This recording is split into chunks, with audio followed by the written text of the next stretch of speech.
नमस्कार, ताल ठोक के एक्स्ट्रा स्ट्रॉन्ग में आपके साथ मैं हूं अदिति त्यागी। क्या इस्लाम के प्रचार की आड़ में जाकिर नाइक धर्म परिवर्तन का रैकेट चलाता है? क्या जाकिर नाइक की संस्था इस्लामिक रिसर्च फाउंडेशन को विदेशों से चंदा धर्म परिवर्तन के धंधे के लिए मिलता है? ये सवाल इसलिए उठे हैं क्योंकि मौजूदा बीजेपी सांसद और पुलिस अधिकारी रहे सत्यपाल सिंह की तरफ से बड़ा खुलासा किया गया है। सत्यपाल सिंह ने खुलासा किया है कि जब वो पुणे के पुलिस कमिश्नर थे तब उन्होंने सरकार को रिपोर्ट भेजी थी कि जाकिर नाइक भारत में धर्म परिवर्तन करा रहा है। उन्होंने 2008 में ही जाकिर नाइक की संदिग्ध गतिविधियों की पूरी रिपोर्ट राज्य सरकार और केंद्र की यूपीए सरकार को भी भेजी थी, लेकिन ना तो राज्य सरकार ने जाकिर के खिलाफ कार्रवाई की और ना ही केंद्र की यूपीए सरकार ने। जबकि 2008 में पुणे पुलिस ने सभी सबूतों के साथ राज्य सरकार और केंद्र सरकार को इंटेलिजेंस रिपोर्ट दी थी कि जाकिर नाइक समाज विरोधी कामों में लगा हुआ है। और सत्यपाल सिंह की माने तो जाकिर नाइक के कच्चे चिट्ठे की पूरी रिपोर्ट यूपीए सरकार दबाकर बैठ गई।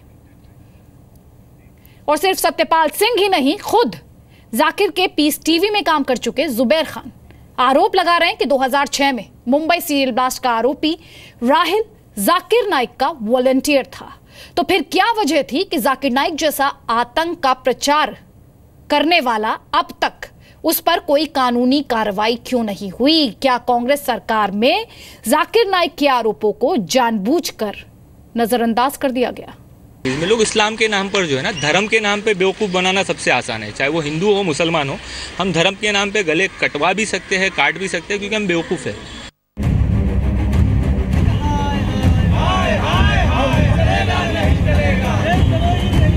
Every Muslim should be a terrorist. The thing is that if he's terrorizing a terrorist, he's following Islam. लड़के लड़कियों ने जो हिंदू या जैन धर्म के मानने वाले थे, उन लोगों ने अपना धर्म परिवर्तन किया था। इस आदमी ने खुद उनको कलमा पढ़ाया था। क्या धर्म परिवर्तन का रैकेट चलाता है जाकिर नाइक? जहाँ तक कांग्रेस के जो लोग इस विषय में इस प्रकार की बयानबाजी कर रहे हैं, मुझे तो मालूम नहीं उन लोगों को ये भी बात मालूम होगी कि जाकिर नाइक क्या करता रहा है। 2008 में इंटेलिजेंस रिपोर्ट के बावजूद अब तक कैसे बचा रहा जाकिर?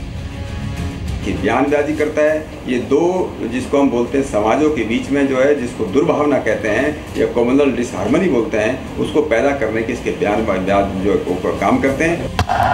2006 से कांग्रेस जानती थी जाकिर नाइक का आतंकी कनेक्शन। इसमें लोग इस्लाम के नाम पर जो है ना, धर्म के नाम पे बेवकूफ़ बनाना सबसे आसान है, चाहे वो हिंदू हो मुसलमान हो। हम धर्म के नाम पे गले कटवा भी सकते हैं, काट भी सकते हैं, क्योंकि हम बेवकूफ़ है। क्या यूपीए ने दबाई जाकिर नाइक पर कार्रवाई? भारत सरकार के लोगों को हम लोगों ने इस बात की मैं सचेत किया कि इसके खिलाफ जो है, लेकिन कार्रवाई क्यों नहीं हुई, इसका जवाब तो उस समय की सरकार ही दे सकती है। आतंक के प्रचारक पर कांग्रेस की आंखें बंद क्यों थी? तो कई खास मेहमान हमारे साथ हैं। आलोक मेहता साहब हैं, वरिष्ठ पत्रकार हैं, पद्मश्री से नवाजे जा चुके हैं। पत्रकारिता में 40 सालों का लंबा अनुभव उनके पास है, कई किताबें वो लिख चुके हैं। बीजेपी के प्रवक्ता डॉक्टर संबित पात्रा हमारे साथ हैं, केंद्रीय समिति में ओडिशा का प्रतिनिधित्व करते हैं और पेशे से सर्जन हैं। अभय दुबे साहब हैं, कांग्रेस के प्रवक्ता हैं। जुबैर खान हमारे साथ हैं। जी हाँ, जाकिर नाइक के पूर्व सहयोगी हैं वो। पीस टीवी में बतौर एग्जीक्यूटिव प्रोड्यूसर उन्होंने काम किया है। और जुबैर, आपसे ही मेरा पहला सवाल है, हम अपने दर्शकों को बता दें, पहला मौका है जब जाकिर नाइक के साथ काम करने वाला कोई शख्स इस तरीके से सामने आया है और अपनी बात लोगों तक पहुंचाने की कोशिश कर रहा है। जुबैर, आपका बहुत बहुत स्वागत है और आपकी हिम्मत को भी दाद देनी चाहिए, तारीफ की जानी चाहिए उसकी। मैं आपसे पहले बहुत संक्षेप में 3 या 4 सवाल पूछूंगी, जिनके जवाब अगर मुझे आप हाँ या ना में देंगे तो बेहतर होगा। उसके बाद मैं तफसील से आपसे बात करूंगी। मेरा पहला सवाल आपसे यह है जुबैर, क्या जाकिर नाइक धर्म परिवर्तन का धंधा चलाता था? हाँ या ना? ना। क्या यह सच है कि वो बहुत मनी माइंडेड था और जो भी करता था पैसे के लिए करता था? यस। यस। क्या जाकिर नाइक के आतंकियों से संबंध थे? वो I don't know, but I have seen that Rahil at their library and उनकी बुक शॉप है, वहाँ देखा था। उसके बाद में तो न्यूज़ चैनल्स में देखा है मैंने उसे कि भैया ये बंदे ने ये चीज़ की है। और ऑब्वियसली हिम्मत का काम है। सारे लोग मना कर रहे थे, including my brother. He called me, मुझे कॉल करके कहा कि आप क्यों जा रहे हो इतने बड़े आदमी के ख़िलाफ़ खड़े होने। तो मैंने उसको फ़ोन पे यही कहा कि अल्लाह से तो बढ़ के नहीं है कोई। मुझे सच ये बताना है कि इतना मनी माइंडेड है, ये इतने पैसे आते हैं लोग ज़कात के और फितरे के, चैरिटी के लिए लोग भेजते हैं बेचारे के, किसी गरीब का भला होगा, अपनी खून पसीने की कमाई, उसका पाई का हिसाब कौन लेगा?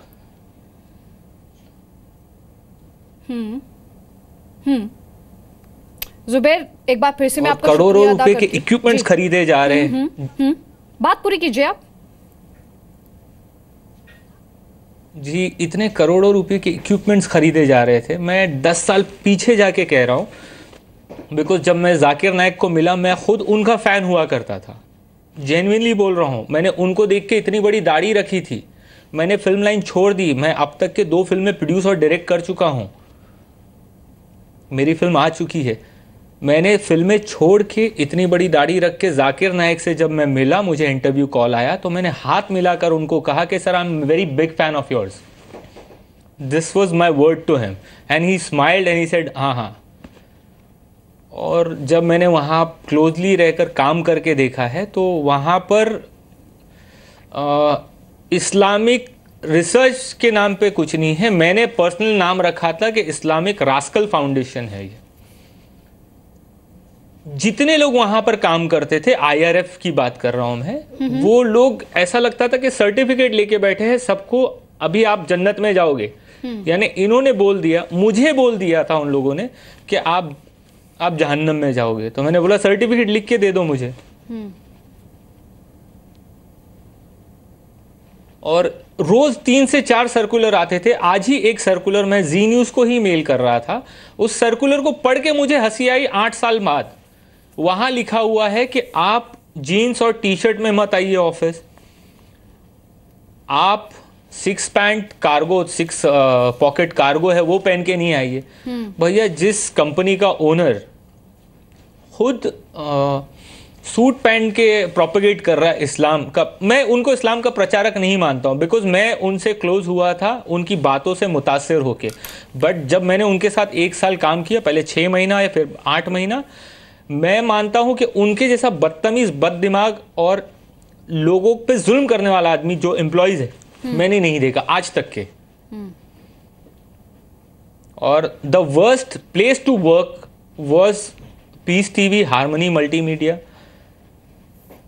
अगर मेरी वहां पर यही बात होती थी, मुझे फर्स्ट टाइम 2 मंथ्स नोटिस दिया गया था कि बॉस आप ये कंपनी छोड़ दो, आपको 2 महीने का नोटिस है, आप अन इस्लामिक बातें करते हैं।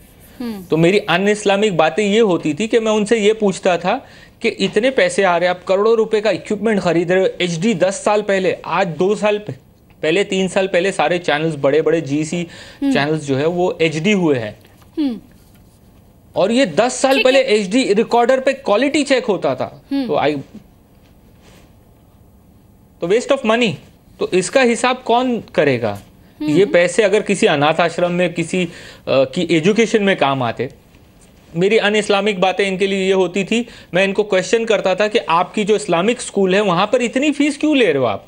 जब आपको इतना चंदा आता है तो आप स्कूल्स खोलिए, बनाइए और लोगों को फ्री एजुकेशन दीजिए। तो व्हाट ही प्रीचेस, जो ये बताते हैं वो उसको फॉलो नहीं करते